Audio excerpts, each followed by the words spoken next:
Desde la última parada en Pereira, en el avión viajaban exactamente 84 personas. Dos sujetos se subieron en el aeropuerto Matecaña de Pereira y se ubicaron en la penúltima fila del avión. Posteriormente se pusieron dos capuchas y desenfundaron dos pistolas cada uno. Uno de ellos disparó al suelo y exclamó: "Esto es un secuestro".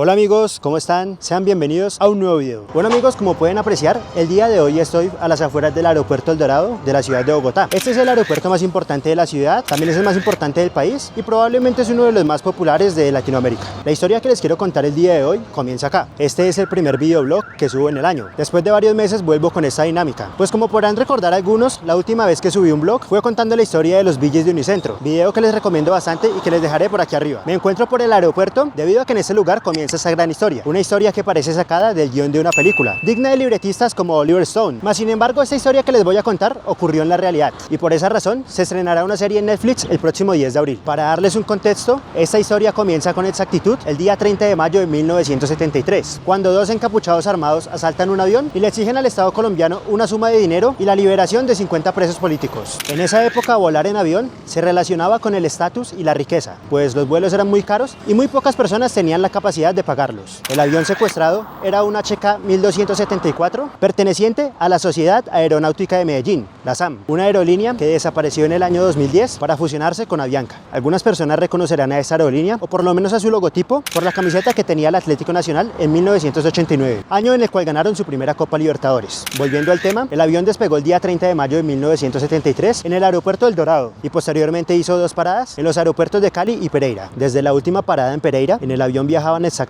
84 personas. Dos sujetos se subieron en el aeropuerto Matecaña de Pereira y se ubicaron en la penúltima fila del avión. Posteriormente se pusieron dos capuchas y desenfundaron dos pistolas cada uno. Uno de ellos disparó al suelo y exclamó: "Esto es un secuestro". Los secuestradores irrumpieron en la cabina del avión y le apuntaron en la cabeza al capitán Jorge Lucena. La tripulación no estaba preparada para afrontar esta situación debido a que nunca habían vivido un suceso similar. Sin embargo, eso era muy común en la época debido a que no había prioridad en los controles de seguridad. Debido a esto, muchos aviones eran secuestrados, pero esto cambió el día 11 de septiembre de 2001 y ya sabemos qué pasó ese día. Sin embargo, aún faltaban 28 años para que esto ocurriera. El piloto pensó que lo obligarían a viajar a Cuba, debido a que la mayoría de aviones secuestrados previamente terminaban en la isla. Normalmente, los secuestradores estaban relacionados a Fidel Castro y a la Revolución Cubana. También podrían ser prófugos de la ley que se querían ocultar allí, debido a que Cuba rompió relaciones diplomáticas con la mayoría de países latinoamericanos después de la Revolución. Sin embargo, uno de los secuestradores le informó al piloto que el destino del avión iba a ser Aruba. El capitán logró comunicarse con el gobierno de Colombia, les informó que viajaban a Aruba y que además los secuestradores pedían una suma de $200.000. Además, solicitaban la liberación de unos presos políticos que supuestamente estaban en una cárcel de Santander. Los secuestradores alegaban pertenecer al ELN, sin embargo la gente tenía dudas debido a que notaban un acento extranjero. Y esto era así, ellos no pertenecían al ELN, pero decían eso para desviar la atención y así lograr cumplir otro objetivo.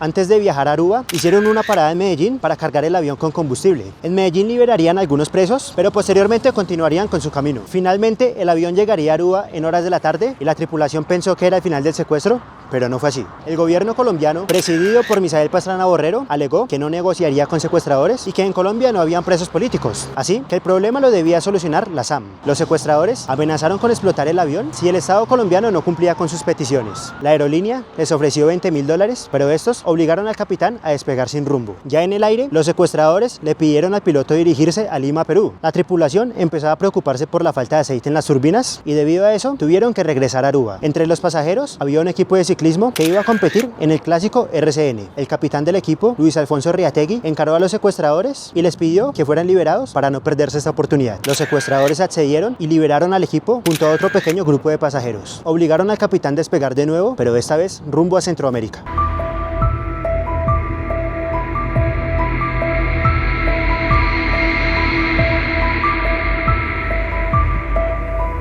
Antes de despegar, varios pasajeros lograron escapar saltando desde las puertas de emergencia. Estos cayeron desde una distancia de 5 metros, algunos sí ocasionaron lesiones, pero ninguna de gravedad. Para evitar que se siguieran escapando, los secuestradores obligaron a despegar de inmediato y se dirigieron a su próximo destino. Durante varias horas, el avión se mantuvo sobrevolando algunos países de Centroamérica, como Nicaragua, Panamá, Costa Rica y El Salvador, debido a que ninguno de estos países permitió que el avión aterrizara en sus aeropuertos. De nuevo, tuvieron que regresar a Aruba y allí se lograrían comunicar con las autoridades de Colombia, que solicitaron un cambio de tripulación, ya que era peligroso seguir volando con el capitán Lucena y su equipo exhaustos. La SAM envió a otra tripulación para realizar el cambio y con ellos les envió $50.000 a los secuestradores. Estos aceptaron el cambio y obligaron al nuevo piloto a dirigirse a Chile. Sin embargo, primero hicieron una parada en la ciudad de Guayaquil, Ecuador, para conseguir comida, combustible y periódicos, ya que se querían mantener informados. Los secuestradores planeaban volar a la ciudad de Antofagasta, pero allí la pista del aeropuerto no soportaba el tamaño del avión. Es por eso que tuvieron que aterrizar en la ciudad de Lima, a la cual pretendían viajar inicialmente. Allí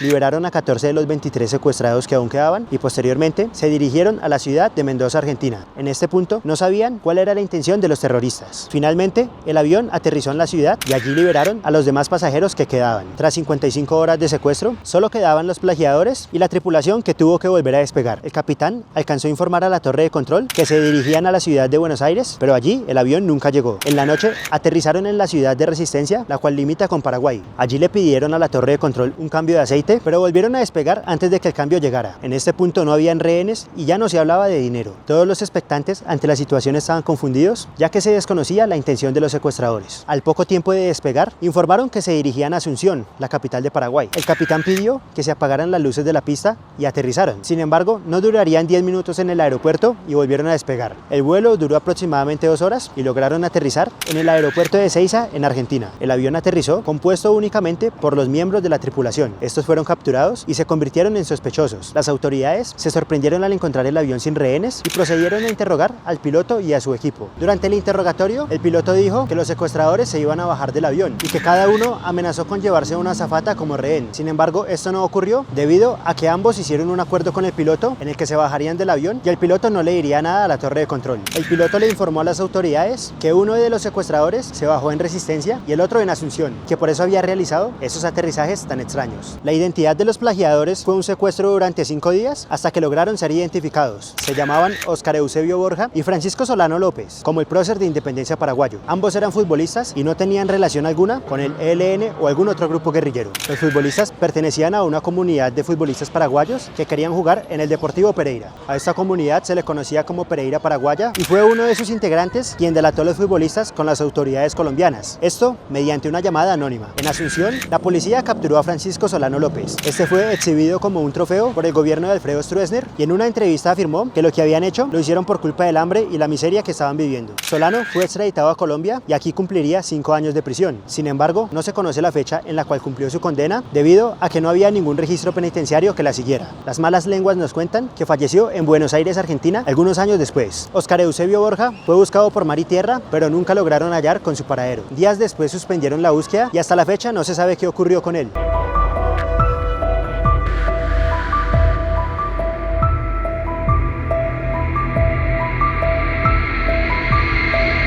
Hoy en día se considera este secuestro como el más largo de la historia de Colombia y de todo el continente americano. Este suceso se relata en el libro Los Condenados del Aire, el viaje a la utopía de los aeropiratas del Caribe, del escritor Máximo Di Rico, quien ya ha investigado algunos casos de piratería aérea en Latinoamérica. También le quiero agradecer al usuario de Twitter @desinhibidok, quien publicó un hilo sobre este suceso hace ya algunos años. Les dejaré el link del hilo por aquí abajo en la descripción. Si les gustó el video, los invito a que le dejen un like y que lo compartan, ya que me ayudarían un montón. También los invito a suscribirse a mi canal si quieren seguir viendo contenido similar. Y no olviden seguirme en mis redes sociales, que también dejaré por aquí en la descripción. También los invito a ver mis otros videos, pues les aseguro que se divertirán. Y sin nada más que decir, chao chao, nos veremos en otra ocasión. Los quiero mucho. ¿Qué tal? ¿Todo bien? Es una cámara, mira. Sin embargo, no dura...